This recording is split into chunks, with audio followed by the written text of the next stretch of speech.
Welcome back to the Unfortunate Diehards podcast. Hashtag number 79. Rookie Drake Batherson. Of course. Wow.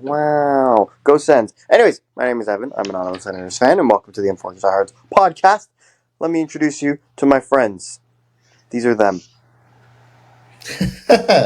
I'm Omar. I'm the Leafs fan. I'm Sufyan. I'm a Caps fan. And This is fun. we have a great episode for you today. We have some standing updates, we have fantasy picks, we have a stat game, as well as many more things. Sufi, would you like to kick it off? Sure. Let's go to the Western Conference standings to start off. In the Central Division, it's been pretty much the same the whole year. Winnipeg and Minnesota in first and second in Central. Colorado in third. And then in the Pacific, it's Vegas, LA, and the Oilers. Vegas leading with 53 points. Oilers at 47 and 47. The wild card standings right now, Dallas is first with 45 points. Calgary and Vancouver have been kind of flip-flopping, but Calgary leads for now. And then St. Louis, Utah, Seattle, Anaheim, Nashville, San Jose, and Chicago are rounding that out. Nashville has moved up from last, which is fun to see. In the Eastern Conference, which is the only conference that we all care about, really, Atlantic Division, the Leafs lead. Well, the Leafs are tied for the lead with the Florida Panthers. They have the exact same record. And then Boston is still holding on for dear life to that third Atlantic spot with a minus 16 goal differential. In the Metro, the Caps lead and with 52 points, and then the Devils and the Hurricanes are second and third. The Devils have 3 games, or the Caps have 3 games in hand on the Devils, though, and so do the Hurricanes. So eventually the Devils will play less games, and we'll see if they end up staying in second. In the wild card, Tampa leads with 42 points, with 2 games in hand on the Sens, who are second in the wild card with 40 points. Right behind them is Pittsburgh, but Ottawa also has 3 games in hand on Pittsburgh. And the Jackets are also directly behind them. Flyers are right behind them. Canadians are right behind them. And then a little bit further behind are the Islanders, Red Wings, Rangers, and the Sabres. The Rangers are second last in the Eastern Conference. I'm sure we all expected this. Yeah, it's a crazy one. Well, question for you, Evan. Do you think the Sens are going to sustain this?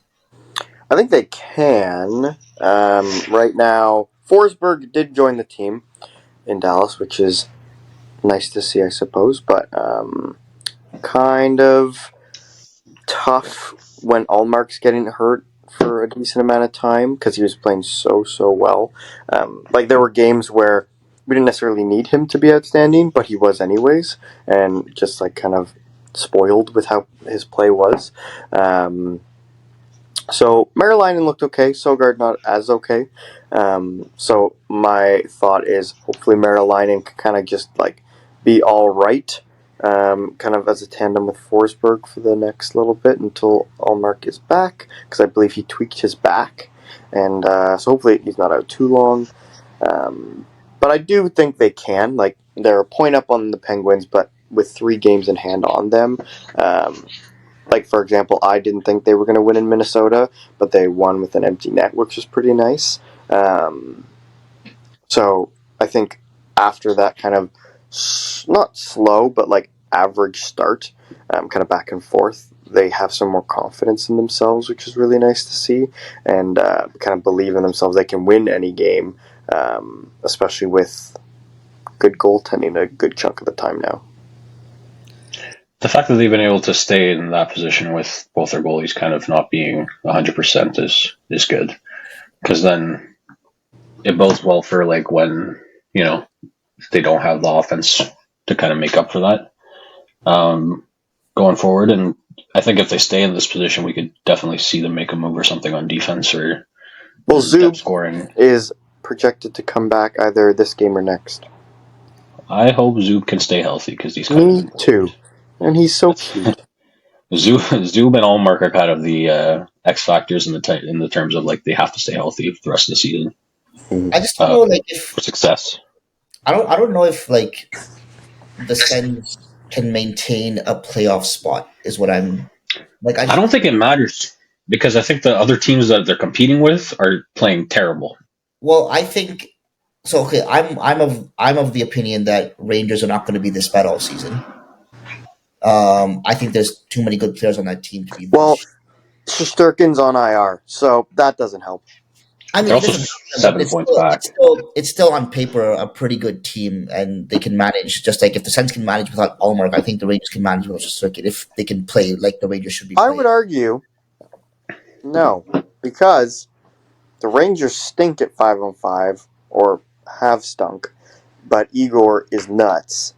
For the Sens, overall, I feel like their play throughout a game is typically better than the Yeah, Rangers. but the point I'm making is not that the Rangers haven't sucked. Omar, I just don't want. I don't want this negativity.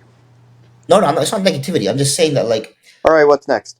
I'm just saying that like yes, the Rangers have sucked. I'm sure in all facets of the game, like recently anyway. Like this, it's been terrible. But there's no arguing that. But I think they're too good to continue sucking like this. No, their I don't team is think, bro. definitely solid on paper, but they've got to figure stuff out then. Because if it is a locker room thing or whatever it may be, like, And if you really think about it, despite how bad they've been, they're like what 2 wins away from being right back in the mix of a wild card spot. It's like it's not that far off. They're They're 2 wins away from being 3 points away. yeah, But still, that would require the other teams to just stop winning. which is not that far off at all. And I'm pretty sure they have games in hand over teams like Pittsburgh and stuff. Who isn't in the playoffs? They don't have games in hand on Tampa or Ottawa though. But that it doesn't matter at the end of the day because there are a couple of wins out from being in the mix of that battle anyway. And I don't think the Sens are going to be like unbeatable, especially without Allmark right now. I don't think the Sens' biggest threat right now is the Rangers because the Rangers. I'm not saying the Sens biggest threat is the Rangers. I'm saying that like they've got Pittsburgh up their butts. They've got they've got some sleeping dragons that are like kind of at the bottom. Like the Rangers are kind of a sleeping dragon right now. Like they can wake up all of a sudden. But that also requires some sort of change to happen. Like they traded Truba and things got worse, and Truba was one of their anchors at that point. Like they need something like a coaching change, and that's just not going to happen right now because Laviolette apparently is I bold take of this staying until season the end of the season. playoffs. And you know what? There's a reason why that's bold. But yeah, the teams like Pittsburgh, Columbus, Philly, Montreal, Islanders, I just don't see any of them going on some kind of run. Like the Penguins have pretty much been the same the whole year. The Flyers have been good this season. Mitchkov is performing now. He wasn't performing that well at the beginning. He's performing now. It's the opposite, bro. Mitchkov has been terrible for the last 11 games. Mitchkov was good until like 3 weeks ago. Well, he was really bad at the beginning. He got better, and then he got benched in the beginning. but the last 3 weeks, he doesn't have like a point in 3 weeks. Yeah, but what is he at? Like 30 points or something? That's definitely a lie. I'm saying give or take. I don't know, but it hasn't been good for the last little while. I mean, he's performed decently. I mean, I'm sure he'll have his ups and downs throughout the season, but like he's performed. Okay, how did we get to this? Finish the standings, or did you? I finished them ages ago, bro. Right, that's why we went into talking about the standings. You were talking about Michkov. That's not standings. Michkov since November 13th has 2 points. And they were in the same game. Multiple points, Sufi. Wow. That was also like 2 days ago. So I saw that stat like before that. Anyways, going into my over-under game. Last time Evan won on a technicality in overtime of this game. But we'll see if he can beat him again. Chris Tanev, over or under 100 block shots? I'll go over. I'm also saying over. It was over. Nice defense. I literally, for some reason, looked up block shots earlier today, and I remember him being like right near the top, and the top person I think was Truba with like 108 or something. So I was like, probably. Yeah, Truba. Yeah. We'll go to Jake Sanderson. Over or under 30 takeaways? 5, 4, 3, 2, 1. Over. Okay. I'm going Over. under. It was 31. Tyler Bertuzzi. Over or under 3 game misconducts? I'll go under. I feel like it has to be under. Nathan McKinnon. Over or under 60 points? Over. In like what, 36, 37 games? I'm gonna say under. He's at 61. Oh my god.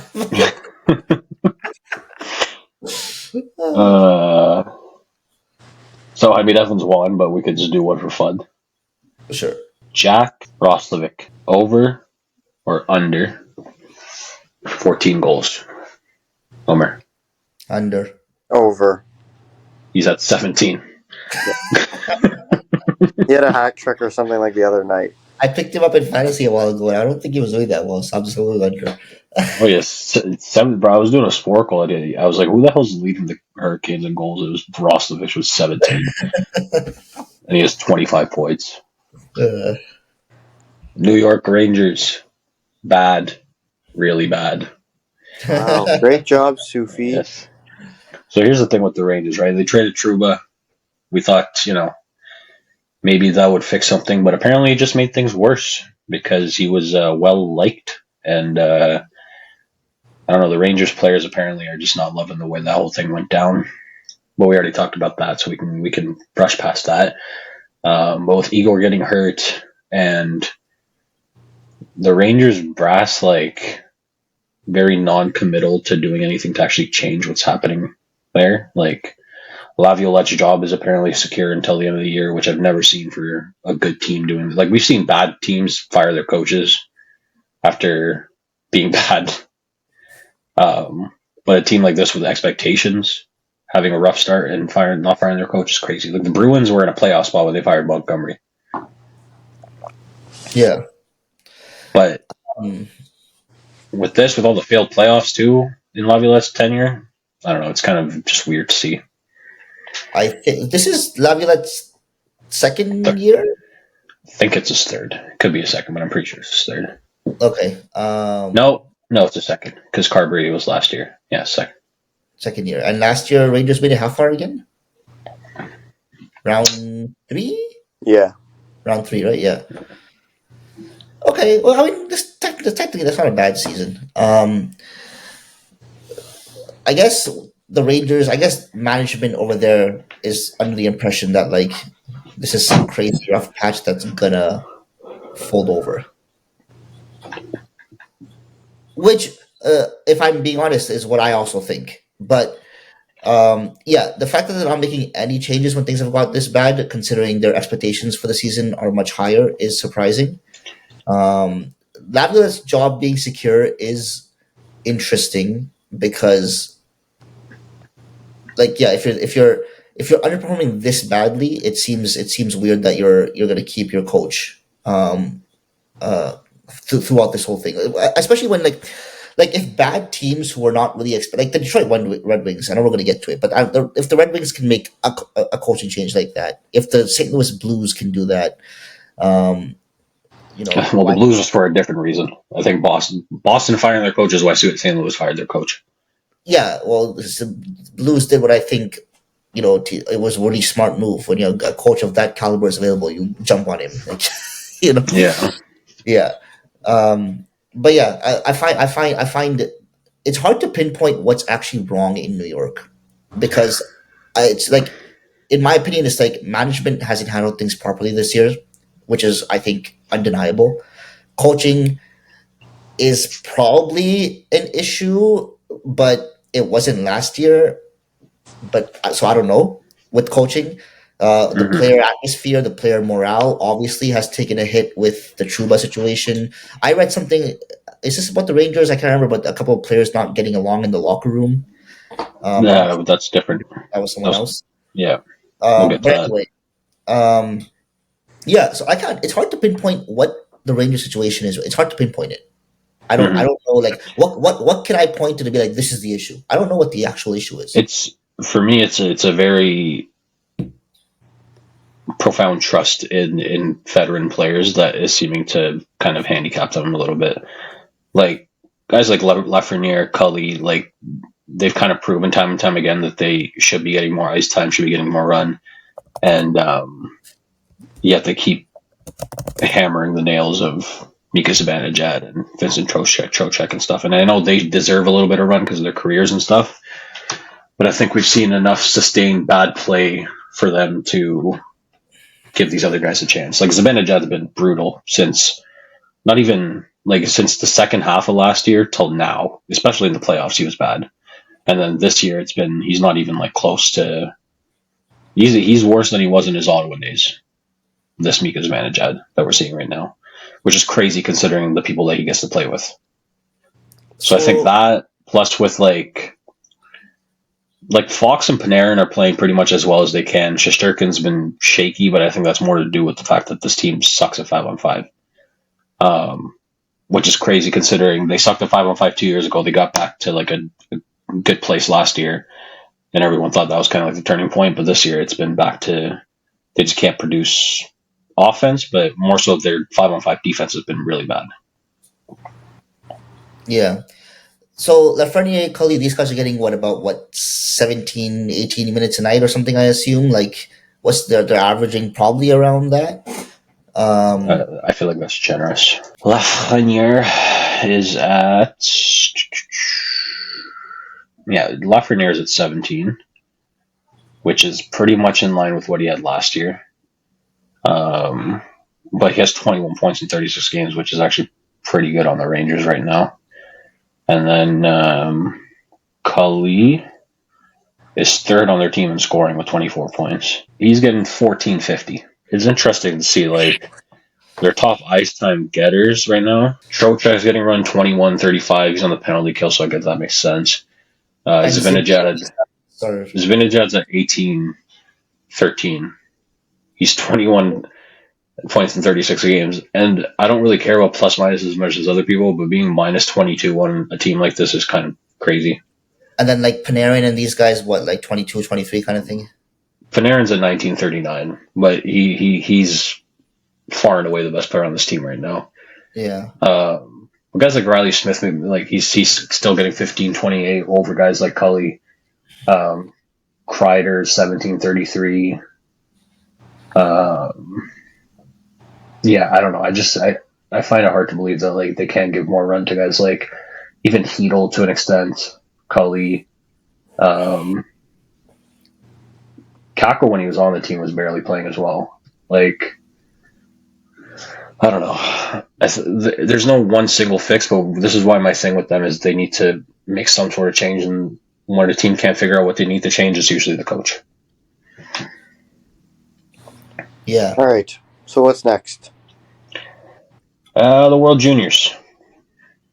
We have a person on the We've inside this year. collectively gone to 3 games and are collectively going to go to 5. Mostly all by me. Collectively, but it's been a storyline filled World Juniors, and it's not the teams that you're expecting. I mean, U.S. to an extent, I guess, but Latvia beating Canada, I think, was a big thing. I don't know, were you at that game, Evan? Yeah, good. Yeah, that was things. They outshot them by a lot, but at the end of the day, they just didn't have the offensive caliber of players to break through the Latvian goalie, and then in the shootout, they got done by the Caps prospect, which is not nice to see, but also kind of nice to see. Well, the Latvian goalie is a Caps prospect? No, the Matejko guy or whatever, the guy that scored the winner, and then he scored the winner against Germany as well in overtime. Nice. Yeah. It's been a good World Juniors for Caps prospects. I mean, Leonard and Cole Hudson's been far and away the best player on the U.S.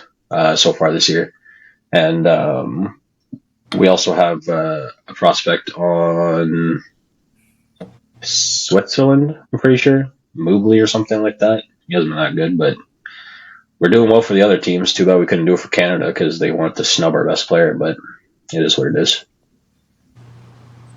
Yeah, Team Canada is something this year. They can't score. I was watching some of the Canada US game last night.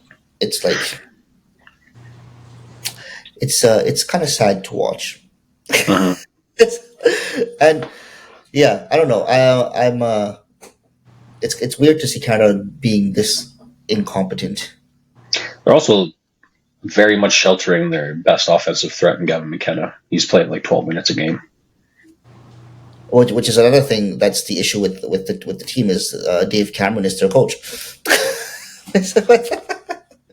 Yeah, it is what it is. But Evan, what's your impression of Canada so far from what you've been watching, or whatever games you have watched? Actually, who's been impressive? Yeah, I think even though he makes dumb plays sometimes, Easton Cowan is very offensively gifted. Like he did create a lot of chances for like rushing defensemen, kind of like always finding the trailer and stuff.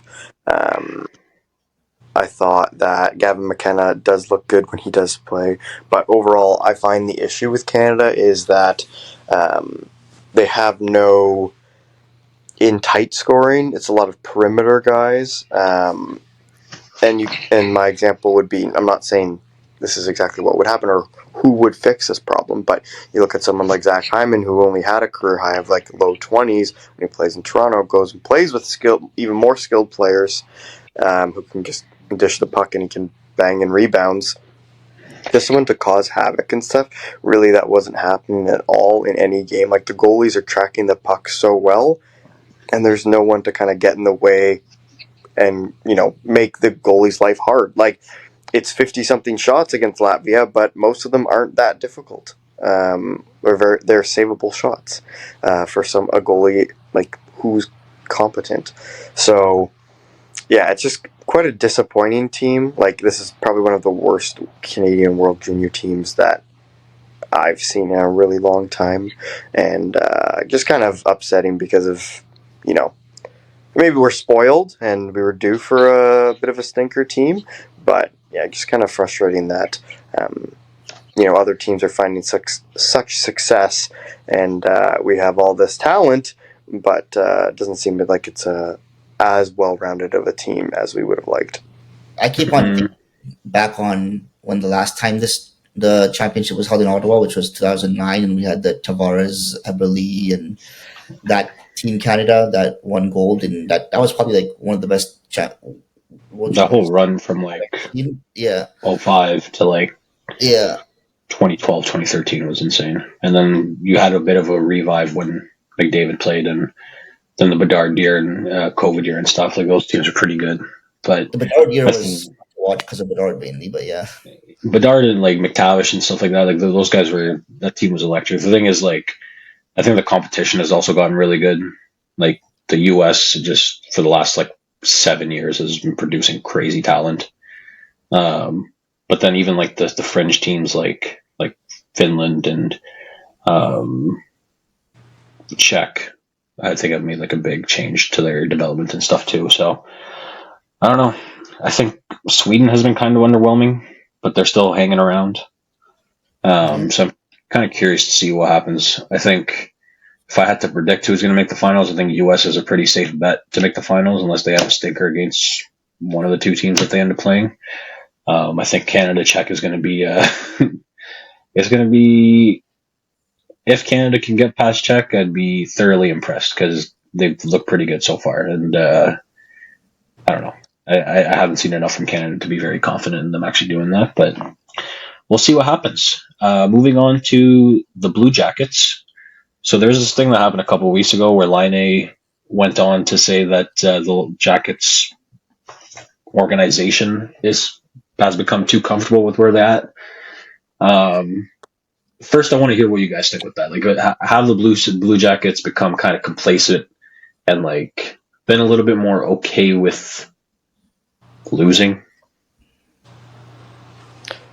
Yeah, I think it's kind of an interesting point because in however many years I've liked hockey, I don't remember a time where they've been competitive, really. Like, even that 1 year or a couple of years they made the playoffs, out in the first round, essentially, most times.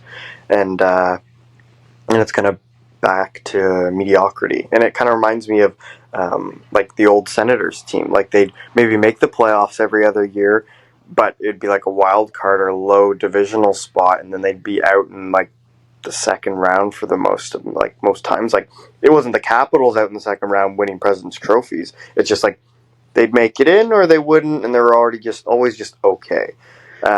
Which I think is almost one of the worst places to be in hockey, because if you're at least a bottom feeding team, the hope is that you have salary cap, you're gaining a lot of like high end prospects, and then from being so bad, you're going to spike or land high, I guess. But if you're just constantly being mediocre and not shooting for the stars, like, for example, like Marchenko right now is doing phenomenally. They could probably get a ton of like a huge return for him if they wanted to be bad, and that's what some of the teams do. Like Chicago, for a long time, they'd get someone like Brandon Sauter, Andrew Shaw, and then trade them because they were doing decently well and youngish, and then replenish their kind of talent to win now. So it sucks for them, and maybe that is something that I hadn't necessarily thought about it until it was brought up, but definitely makes sense from like a outside perspective of that potentially being a thing. Do you think? But I agree with you on that. Do you think Line is talking about the culture of the players, or do you think he's mostly just talking about the management when he says something like that? Well, I feel like every year they have so many different players. Like, it's Chinnikov and Texier, and then it's Marchenko and Voronkov, and then it was Cam Atkinson and whoever. Like, I feel like go through quite a lot of few players, so maybe that's why people aren't staying too, because it just seems like overall the team or management is happy with whatever. So yeah, could be the case. I don't know if yeah, they've never had a very competitive team. I don't think you could make this statement about the Blue Jackets under Tortorella. I think that was a pretty hardworking team. They made the playoffs a couple of years. They had a massive upset against Tampa. They swept Tampa. I know they lost it in like round 2 or something after that or whatever it was. But I think, and it's hard to go after. Like, yes, management can definitely make better moves, and the team perhaps should be more competitive more often than they are. But like, to say that they're just like, I mean, they went after Gaudreau a couple of years ago. It's not like they're not going after talent. It is true that talent doesn't generally stay there.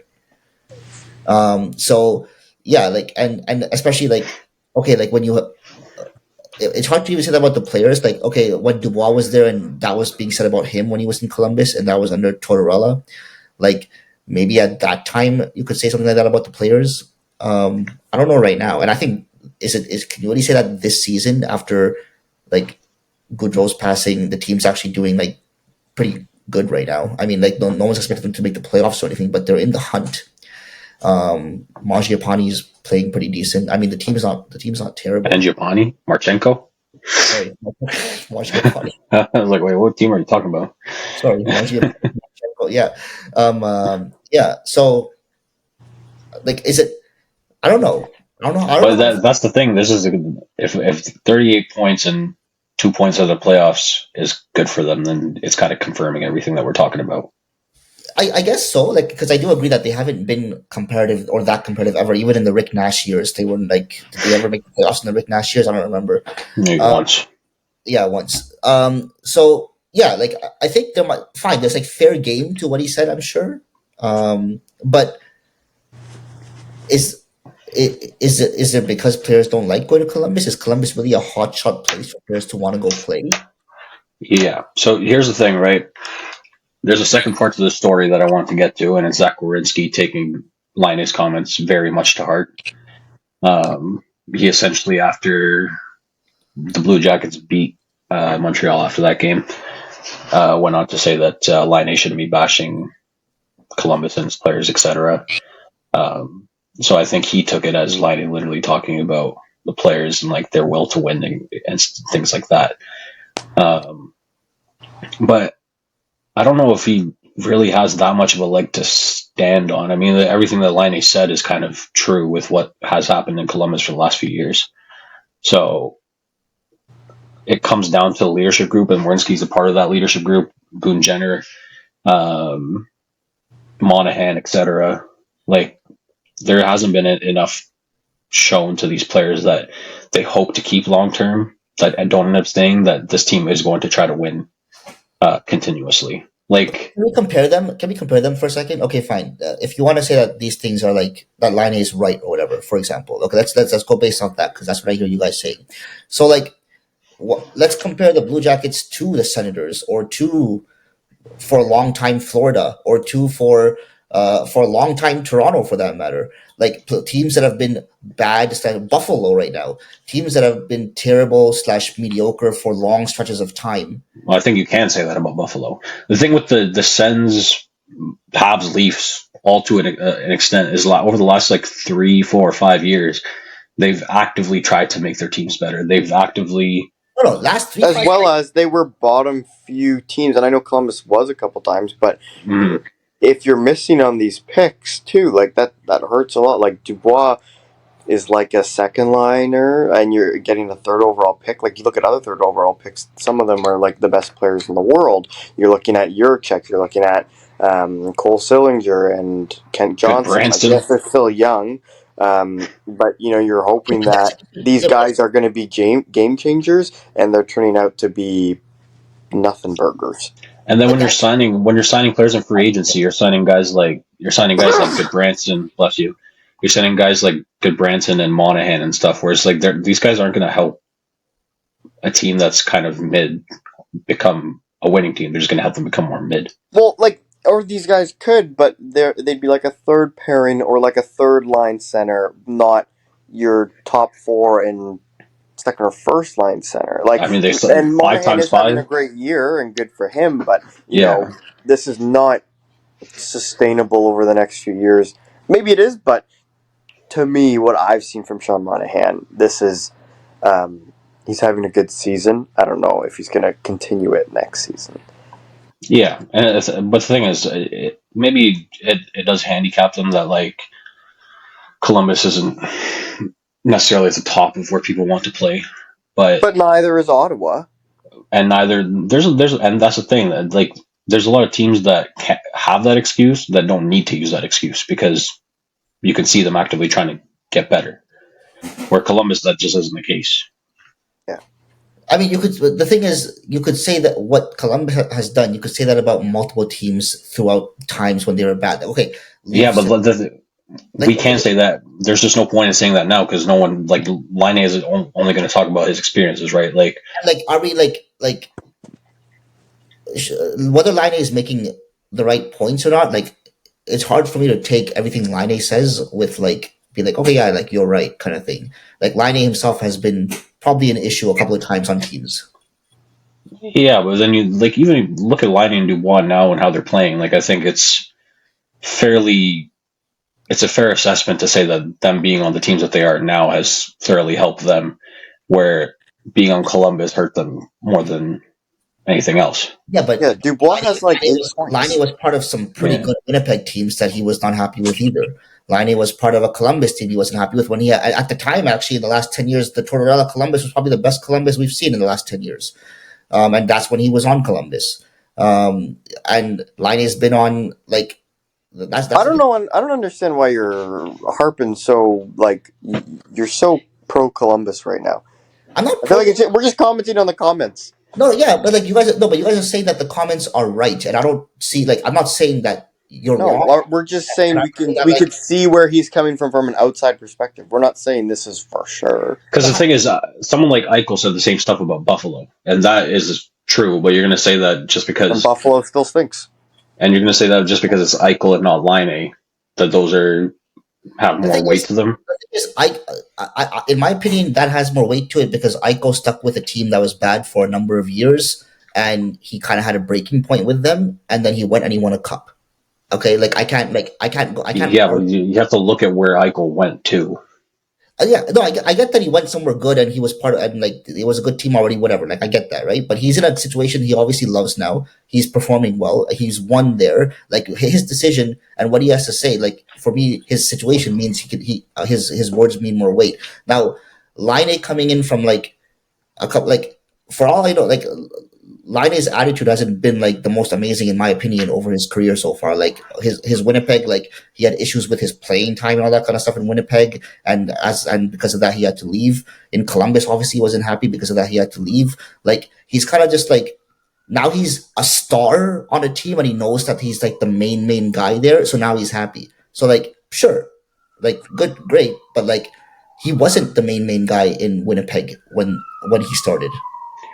Yeah, but that doesn't really matter to discrediting his opinion on Columbus, because Columbus, if it was like if Warinsky leaves Columbus and says the same thing, like I would hold to the same standard, because then it's not just Linus that has made similar comments about the Blue Jackets. Like there's other players that have left there and been like, and Yeah. same with Buffalo, where they say similar things. So I think you have to take everything in a cumulative sense and then make your assessment from there. But I think it's pretty obvious to say that like Columbus has kind of just been hanging around the playoffs for the last their whole existence, actually, because they've been only a team since like 2000. Yeah. So I don't know. I think that we can move on past this because it's Columbus at the end of the day, and we don't care that much. But I can see where Well, you're coming apparently from. Omar does. We'll talk about one last thing. I don't really care about the Red Wings coaching change or the Blackwood signing that much, but I mean, good for them. The thing that you were talking about with the teammates being at odds in the dressing room was the Canucks, but the Canucks are very much on the side that this has happened in the past where reporters kind of create something, a narrative out of nothing. Yeah. And I don't It know was what Pedersen, Elliot Friedman.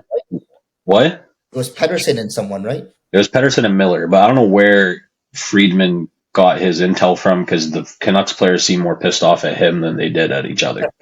Yeah. So it didn't seem like anything more than you would see in like a regular team where they have like disagreements and stuff like that. Like, which we don't have any knowledge of either. Like Miller and Pedersen are pretty tight-lipped about that, but also there has been no actual incidents. Like there wasn't a fight at practice, there wasn't anything. So Friedman coming out and saying that has created this weird narrative around the Canucks that they're not getting along, and none of the players have actually corroborated that story. I mean, yeah. I mean, the players will they ever corroborate a story like that? Usually, you can look to a certain thing that a player has said and be like, okay, like maybe they're having problems in the dressing room, or like a fight at practice or something like that. Like I don't know, Robert Bertuzzo got in a fight at practice, and that seemed to cause enough of a problem for them to make changes there. But I don't think Pedersen and Miller. I think that it was pretty low hanging fruit for Friedman to go to a team where Pedersen hasn't been playing at the level that he wants to, and JT Miller, same thing. Like the team just isn't playing as well as their star players haven't playing as well as they usually do. And I guess he saw the opportunity to make a story there, and he kind of went with it. Yeah. It's just that sort of intel. I don't know where you can get that from if no one from the team is telling you that. I don't. Yeah. I mean, yeah. This one's a bit weird because, like, I mean, generally, I find Friedman is a reliable source, especially when it comes to just, I mean, trade rumors and updates and stuff like that. He's generally one of the more reliable sources in the league. I find anyway. So him coming out with this, I don't know if he's the type of guy that just wants like a like kind of like a news, like a story that to get some attention or something. I don't know. It's weird. It is, but I agree with you on the Friedman take, but it's just like it seems like it was weird to create a story there when there was no reason for that to happen. I think the Canucks have enough issues trying to make the playoffs right now. Then Yeah, well, I agree with that because even like putting aside whether like even if there is an issue there, like even if these two guys are like kind of not getting along or there's something going on there, but if it's not easily noticeable through media and stuff like that, why are you bringing it out an issue out of it in the first place?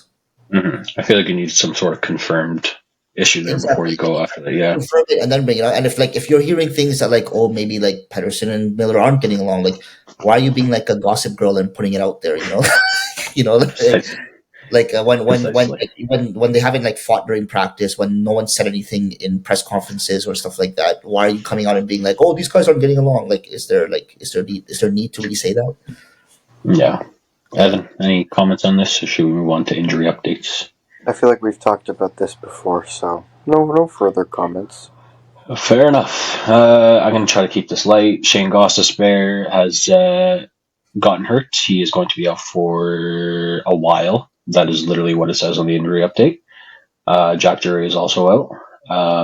Alec Martinez and Laurent Brossoit are day to day. Brossoit is close to coming back.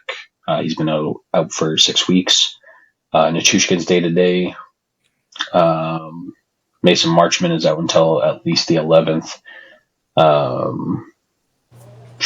Drew Doughty should return in January. Trevor Moore as well. Kaprizov recently got injured. He's on IR. Shesterkin, the big one, he's out for at least a week. He got placed on IR. Linus Allmark will not be on the Sens road trip. That came out a few days ago. So he's out at least for the duration of that. Artem Zub was placed on LTIR on November 26th. Forsberg, I've already talked about. David Perron could return sometime in January. Chris Letang recently got hurt for the Penguins. He was placed on IR reserve, injured reserve. William Eklund got placed on IR. Jake Wallman is also hurt, and there's a lot of injuries to these teams. Joey Decord is day to day. And Jake Gensel is day to day. Austin Matthews is seemingly perpetually hurt at this point. Yeah. He came out and said that he doesn't know if he's going to be 100% for the rest of the year. But he took part in practice, but he won't play on Thursday against the Islanders. He's on IR right now, is he not? He's on IR. He is on IR, but he took part in practice. Yeah. Clayton Keller's day to day. Quinn Hughes, Pedersen, and Philip Hronik are all hurt. Hronik is skating again, but he's still estimated to return for end of January. Ovechkin came back last week. Barbashev is out. And that's pretty much everything that seems important. Let's move on to Evan's Funky Stat of the Week.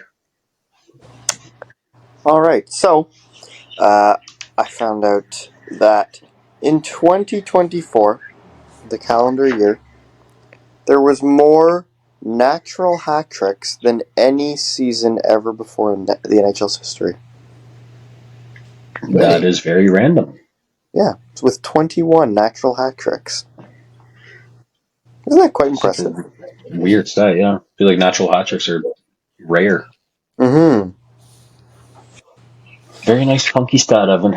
This is funky stat always feels like a show and tell. I don't know. Yeah. Well, that was definitely one of the better ones because it was actually quite random, and that's what we do that for. Omer, you're head to head. Oh, okay. All right. So my head-to-head is between two forwards who have played together in the past. They're on different teams now. One is younger. The other's a touch older. But it's kind of more of like, who would you rather have on your team right now? Slash, who would you rather? Well, not right. Who would you rather have on your team in the long run from now? Let's say, as like if you're making a trade for a player for like the foreseeable future, who would you make a trade for? And that is Quentin Byfield or Pierre-Luc Dubois. Oh God. So, yeah, they both played together in LA. Actually, I think they were line mates for a bit in LA. So I think they had some success together in LA. No, they weren't. They weren't line mates. Dubois got buried on the third line. Okay, I thought they played together for a bit. I thought they had No. some. Anyway, yeah. But anyway, who would you rather? Based strictly off what I've seen this season, And the fact that he's already on my team, so I don't have to trade for him. I'm taking Dubois. He's on pace for 63 points. I will talk about it when we talk about our top 5 players on our team. He's definitely there. And he has been remarkably good defensively this year. And coupled with the offense and just adding some stability to our team, I would rather that, having a guy that's going to put up 60 points and be a very good defensive player, to Byfield, who broke out in the second half of last year and has very much taken a step back this year. So watching Byfield, you can see the skills there. It's just like, I don't know. I think that the fact that we've yet to see him have sustained success is slightly concerning. Where Dubois, we've seen him have success in the past, and then obviously had that one season in LA where things didn't go his way. But then he comes to the Caps and he's played pretty exceptional for this year. So I'm taking the safer bet, which I never thought I would say about Pierre-Luc Dubois before the season, but 100%. Evan? I disagree. So Yeah. I'm going to go with Byfield because I feel like he has a higher ceiling, being a really high overall pick. Big body, moves really well for a big guy. Not having the best season, but I feel like we often see this with really high-end players as well, like Nathan McKinnon, Connor Bedard. Like, they have a good year or two and then kind of like drop off, and then they continue to pick it up after that. So I think if I was going for future, then I'm going for Byfield for a few years on my He hasn't really had a good year yet, though. Oh, yeah. Well, okay, Yeah. here's No, what- I remember when Dubois had one, when he was crying that whole time. Oh, yeah. He's had multiple good years. He had one bad Multiple year. years where he cried as well. I think what Dubois' career high is about like 60 points or whatever. That's kind of his ceiling as 63. we know it right now. 63 points, yeah. So that's kind of his ceiling as we know it right now. I don't think he's broken that. And I mean, he might break it in the future. We don't know, but like his ceiling right now is 60 something points. He's like 26 years old.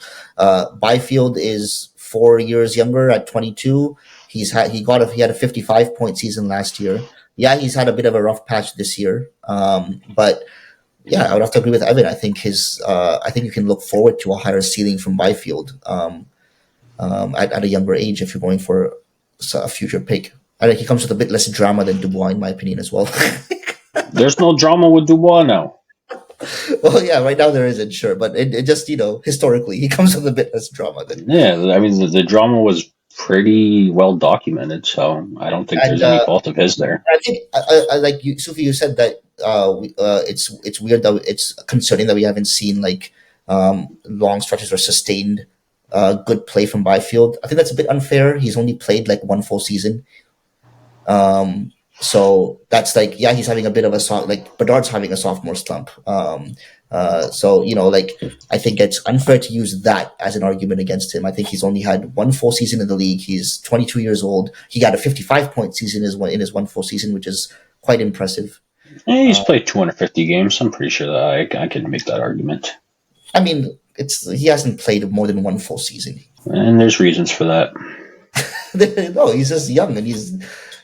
So anyway, I think if I'm making a trade for a player for the foreseeable future, I think I'd go for Byfield as well. He made the head-to-head a 26-year-old versus a 22-year-old, so this was your own prerogative here. Oh. I'm still taking Dubois. Everything that I've seen this year. No, like if defensive play is not being talked about enough here. He's playing against the best players every night, and he's shutting them down. Like there has been very few times, if at all, this season where he hasn't shut down the top player on whatever team that we're playing against. Like he shut down Pasternak, he shut down Matthews, he shut down McKinnon. Like I don't know, I can't discount that and take into the fact that he already has 28 points, 37 games as well. So which is more than Byfield for sure. Yeah, well, but Byfield's having a bit of a rough year. Although he's picked it up in the last week, he's got a few goals. Well, if we're basing it off the last week, I'll agree with you. No, I've just I've enjoyed it because I friggin' traded Dubois to you for him. So And I have loved that trade so far. So, I needed him to do something, which in the last week at least he scored a couple goals. speaking of which, let's move on to our fantasy player to pick up or trade for. Already. We forgot to do stand-up performers, but we'll do it after this. Start with Evan. I may have already used him, but I'm going to use him again. If I did. Voronkov on the Columbus Blue Jackets, coming back from injury. The last few weeks, 5 goals and 5 assists, still lighting it up. There's quite a few Columbus players that have been lighting up recently, but I believe he's only 22% owned on Yahoo and has been added by 3% more people as of like the past day or two. And just a kind of sneaky player that is playing the top 6 in Columbus, and they're scoring quite a few goals right now, so that could be a beneficial pickup for your fantasy team. The fact that he's only 22% owned is alarming. So fair enough. Good pick. Omer? Mine is kind of probably a short term value guy. He's like I think 4 or 5% owned on Yahoo. Jack Quinn for the Sabres. I think in the last couple of weeks or so, he's picked it up a little bit. He has about I think 4 or 5 assists, a couple of goals. If you're in a deep league and you need a forward that can probably maybe put up a couple of assists or something and get you a few points, I think he's a bit hot right now, so maybe I'd go with him. Fair enough. I'm going to go with Jaden Schwartz. He's 11% owned. He has similar stats to Voronkov, actually. He has 12 goals and 13 assists. Over the last, 8 games,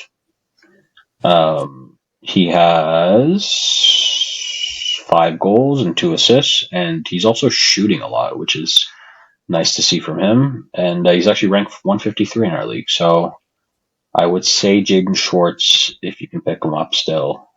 I would like to throw out an honorable mention that if you have a very deep league, like the league we have, currently I have 2 Vancouver Canucks that are listed as out and not on IR, even though they seem to be out for a little bit, which sucks.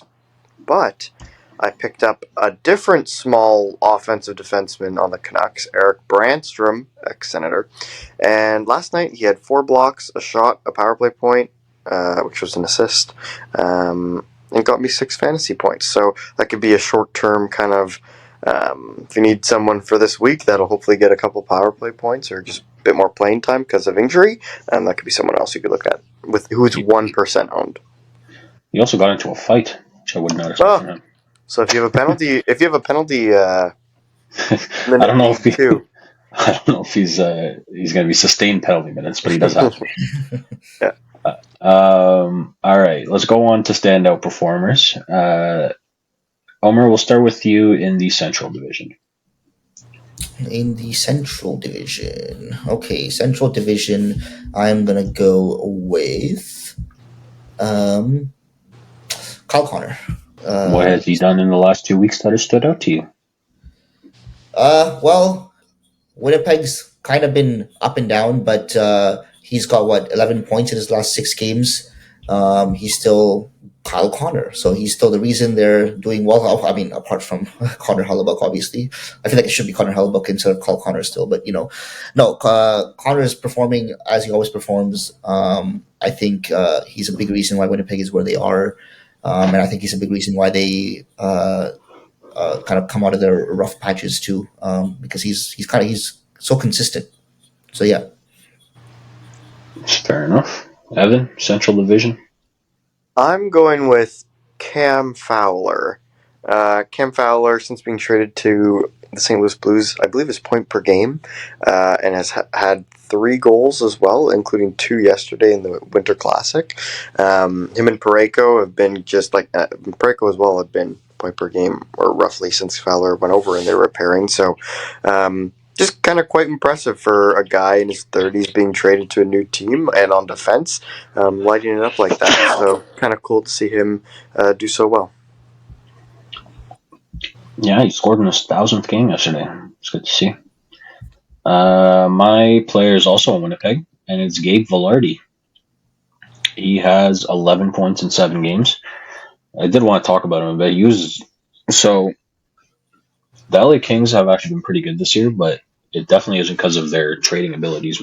This 3 players that they had, um, they traded Velarde and Iafallo for Dubois, got Dubois' worst year, and then traded him for a goalie that hasn't played well for them. So it's a bit of an interesting thing to see. Velarde has been really good on Winnipeg. Um, so yeah, I've always liked him as a player, but he's had injury concerns the last few years. But I think he's finally starting to figure that out a bit, and he's playing really well there. So yeah, Omer, your Pacific Division.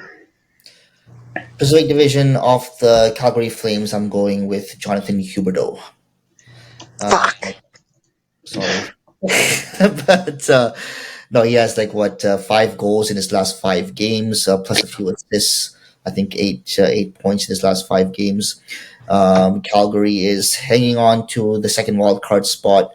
People like him and Nazem Kadri and these guys are a big reason why. So yeah, Huberdeau. My Pacific Division pick is Brett Howden. He has 4 goals and 3 assists over the past 2 weeks, and really just a nice depth piece for the Vegas Golden Knights, especially with injuries here and there to Mark Stone, as well as, I believe, Barbashev, like you said earlier. So being able to contribute wherever he is in the lineup. Fair enough. I'm going to go with Shea Theodore off of Vegas. Offensively, over the last 2 weeks, hasn't been insane. He's 4 points in 6 games, but he's been one of their best players for the last however many years they've existed. And this year, being healthy, I think he's added a lot of benefit to them and kind of helped propel them into the top of the standings more than they already were. So I'm definitely going to go with Shea Theodore. Evan or Omer, your Metro Division. Metro, I'll go Marchenko. I don't know if anyone else had him. I'm sorry if you did, but Well, clearly. I feel like it's the most obvious pick, so I kind of had to do it. He has 11 points in his last 6 games. Columbus is creeping up to a playoff spot. He's a big reason why. Has to be him. I'm going to go with Zach Werenski. Zach Werenski's always been quite good, but really this year he's taken it to another level, and it makes me regret not taking him in fantasy when he was there, because I didn't think I was going to have enough cap room, and then Sufi took him, and I hate Sufi. All right. Anyways. Uncalled for. I like Sufi, guys. But no, it's kind of interesting. Kind of like Carlson for a couple of years, like, not Eric, John, where he was always quite good, but then had a few years where he just kind of had incredible offensive years. And kind of noticing him always at the top of the standings, having multi-point games left, right, and center. So a really impressive offensive defenseman on a mid and happy to be mid team. Fair enough. Yeah, we're doing doubles. I'm doing doubles. Nico Hischier for the Devils, 6 points in 7 games. I think he's kind of been like the catalyst to that team. He's playing in a bigger role than I think people expect him to, because they have so many superstars on that team. But Bratt and Hughes are playing on their own line, and Hischier's kind of taking care of everything else with penalty killing and kind of handling his two-way game a lot more, being the captain of that team, and while still contributing quite a lot on offense as well. So definitely one of the more consistent players in the league, and I'm definitely going with Nico Hischier. The Atlantic Division.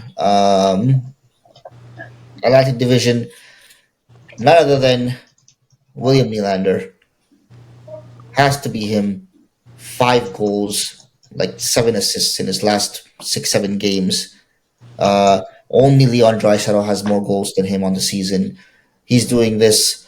I mean, I could have given this to any one of Nylander, Marner, Tavares. Like these guys are playing with on fire right now, especially without Matthews, holding their own and carrying the team at this point, especially with the lack of depth scoring the Leafs have. So, yeah, it's William Nylander for me. Well, you already said him. John Tavares.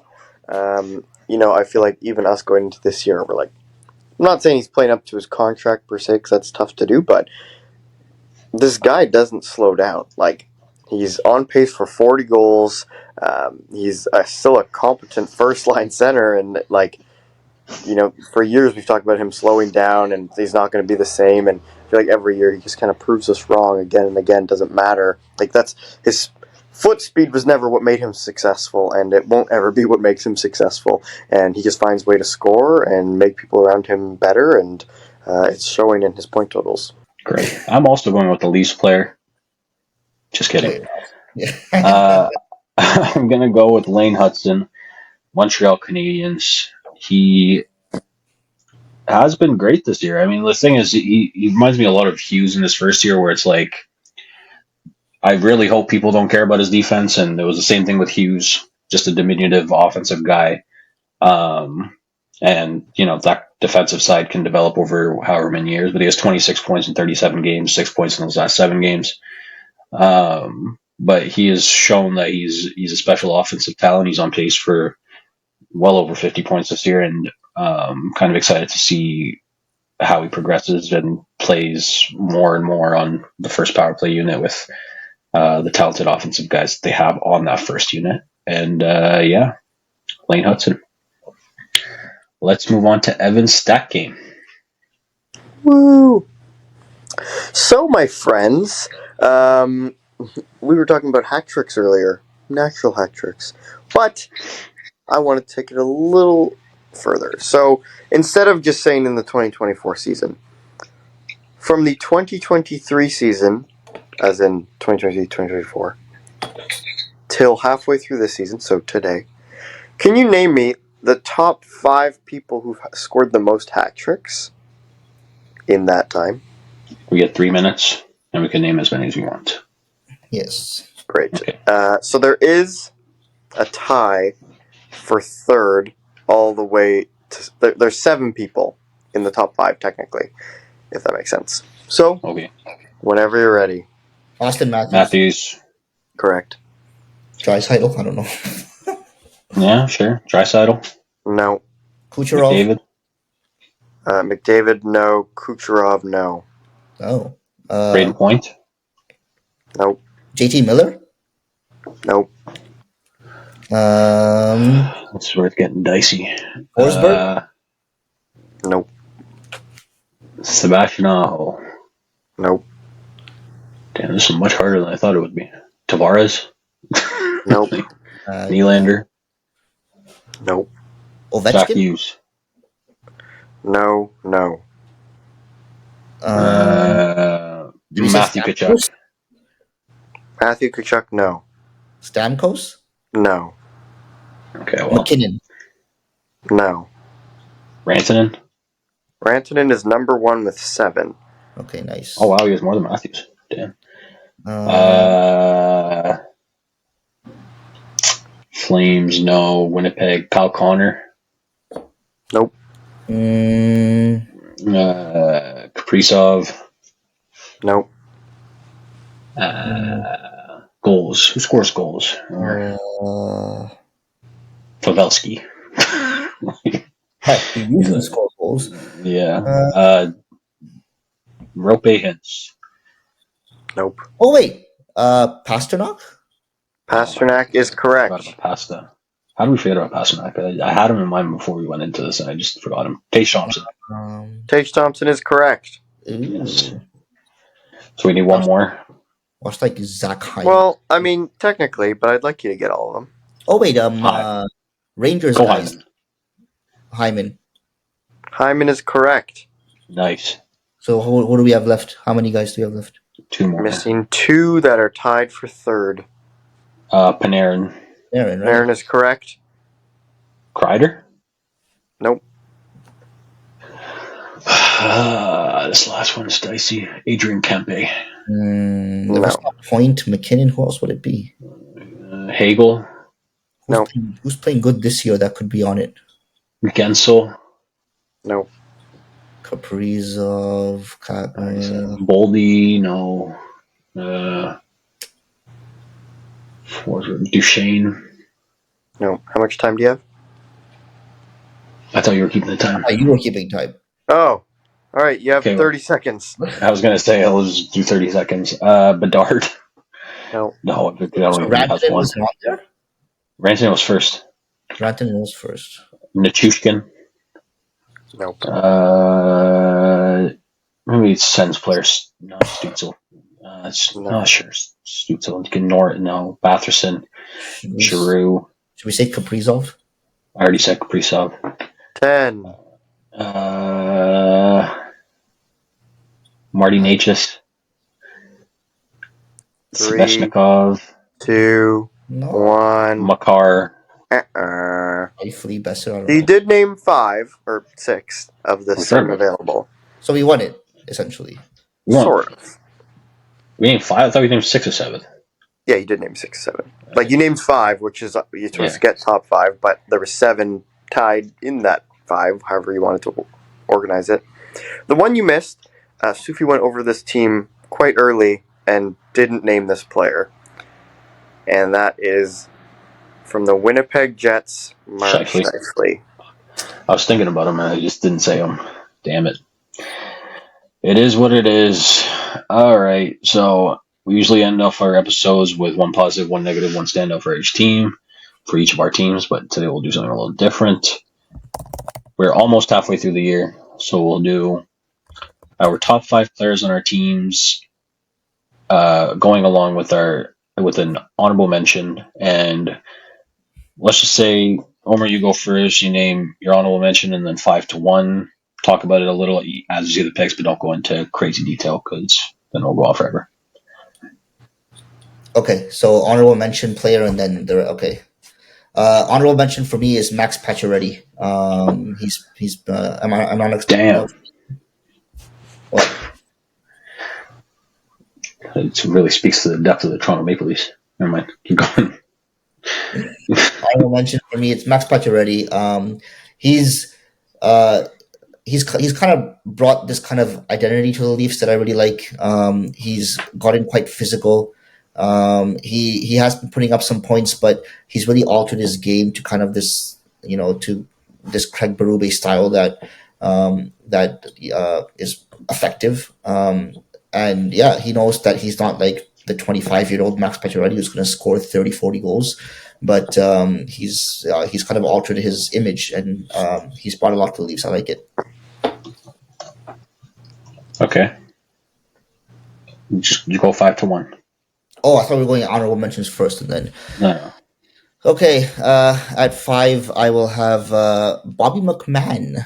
I like what he's done this year.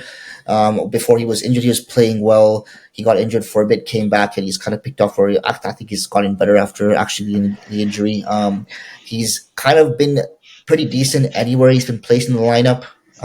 So him at number 4, I'm gonna put. Oh, this is tough now because after. Okay, at number 4, I'm gonna put John Tavares. At number 3, I'm putting. Oh man. Okay, at number 3, I'm putting Anthony Stolarz. At number 2, I'm putting William Nylander, and at number 1, I'm putting Mitch Marner. Damn. Fair enough. What's your explanations? So Leafs goaltending has been insane this year, so that's why I was considering putting Stolarz first, because he's been amazing. The only reason I didn't is because I think in his absence, like he hasn't played like every single game. It has been a split between him and Wall.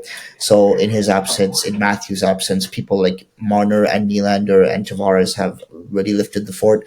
So Marner, especially without Matthews on his line, the way he's able to still produce offense and generate plays and kind of control plays.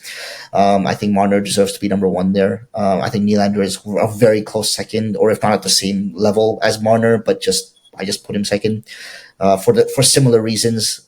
Driving a line all by himself, a lot of the times Tavares will play with Marner, but Nylander will drive a line with McMahon and drive a line with Holmberg on it or something, or drive a line with Robertson on it or something. Like it's all Nylander. When he's getting points, he's setting things up, he's scoring. Like he could arguably number one, to be honest. Stolar is number three because we know how Stolar has been playing. Too bad he's injured. Tavares, we know how he's been playing, so he deserves to be in there, not slowing down. And then McMahon, which I already explained. Evan? Honorable mention, I have Josh Norris. I think he has had quite a strong season coming back from 3 shoulder surgeries. On pace for a pretty good point total, but also just being a 200-foot center. He's playing penalty kill, as well as he's quite noticeable, like intercepting passes and stuff in the neutral zone, and always back checking hard, which I really like. At number 5, I have Drake Batherson. I think Drake Batherson is one of the most gifted offensive talents, as well as power play merchants in the NHL. He's top 6, I believe, in power play points so far this season. To really makes use of extra space on the ice, so he's been really fun to watch. At number 4, I actually have Thomas Chabot. He's been our best defenseman so far. He's been moving the puck really well, paired with Nick Jensen. So really, really impressed with his season and really happy that he's kind of found a really good partner that works with him. Number 3, I have Brady Tkachuk. Does a bit of everything, kind of a self-explanatory kind of player. Stützle has been our best skater this year. I think he is so dynamic and fun to watch, and he's only 22, so he's going to continue to get better. I haven't actively watched the Sens whenever they had a 100-point score, so I feel like this guy is the best hope I have at seeing a Senator reach 100 points.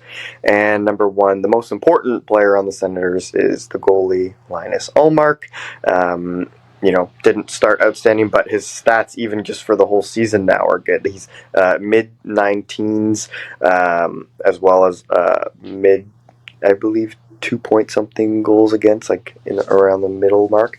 And, just really, really, especially lately, recency bias. But if the Sens are going to be competitive, he's got to be good, and he's been phenomenal. So, fair enough. For me, it's kind of hard to choose because I have 8 guys with 20-plus points. But, so guys that I could argue on this list, like McMichael and Protas and Wilson even. I'm leaving them off, not even on honorable mentions. My honorable mention is going to be a guy that's only played 21 games, and if he played more than that, he'd be 1.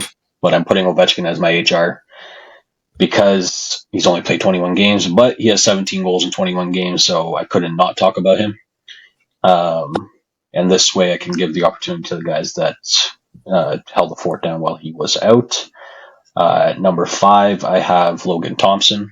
230 GAA, 918 save percentage, 15-2-2 record. He's been incredible this season for us, and I mean both of our goalies have been good, but he's definitely been the better of the two. Number 4 is our leading point scorer, Dylan Strome. He has 40 points in 37 games, 11 goals. He's done well enough to kind of make up for the fact that he wasn't playing with Ovi, and it kind of still drove offense as best as he could while he was gone, and he's been really consistent for us this year. At number 5, I have the first of the 2 newcomers in Jacob Chychrun. He has 25 points in 32 games, 11 goals in 32 games. I think he's either tied for first or second in goals for defensemen, and absolutely incredible so far this year. He's really changed the way he's played on the defensive end as well. At number 2, actually 3 of the top 5 are guys that have just entered our teams this season. Number 2, I have here Luc Dubois. He has 28 points in 37 games. He's been by far our most consistent player. He's been amazing defensively, and a lot of the plays that he got kind of flack for, in terms of effort and things like that. He's shown in space this year, and it's been pretty incredible to watch. Um, and yeah, number one, I have John Carlson. He's been absolutely incredible so far this year.